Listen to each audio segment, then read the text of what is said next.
સરકાર પાસે હું બે હાથ જોડીને નમ્ર અપીલ કરું છું આ સરકાર પાસે ખેડૂત પુત્ર તરીકે કે આજે ચણા છે આ ક્લાઇમેટની અસર એટલે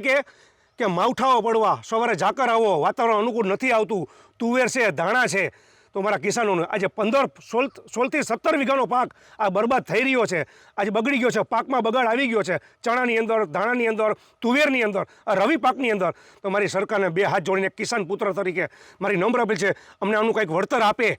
મહેરબાની કરીને કે જે આજે આંબાલાલે આગાહી કરી છે આજની તારીખમાં 3 થી 7 તારીખ સુધીની પાછી આગાહી આપી છે તો આજે દવા ખાતર બિયારણ જે રવિ પાકની અંદર શું રસ્તો લેશે મારા કિસાન પુત્રો આજે હું પણ આ પાક જોતા મને એમ ભીતિ સેવાઈ રહી છે કે મારો પાક તમામ નિષ્ફળ થઈ રહ્યો છે તો આજે મને એવું લાગી રહ્યું છે કે આમાં મારે મજૂરી નાખવી શું ખર્ચા ચડાવવા શું રસ્તો લેવો આજે વીઘે 7 થી 8 હજારનો ખર્ચો થઈ રહ્યો છે આ તુવેર છે ધાણા છે આજે એને વાતાવરણ અનુકૂળ નથી આવતું ક્લાઇમેટના અસરથી કે સવારે ધુમ્મસ જેવું વાતાવરણ હોય ઝાકરો આવવા માવઠાઓ કરવા અને હજી આગાહીઓ આપે છે આંબાલાલ પટેલ તો અમારે કિસાન પુત્ર તરીકે બે હાથ જોડીને હું આ સરકારને નમ્ર અપીલ કરું છું કે અમને રવિ પાકની અંદર કાંઈક અમને આનું વળતર આપે એવું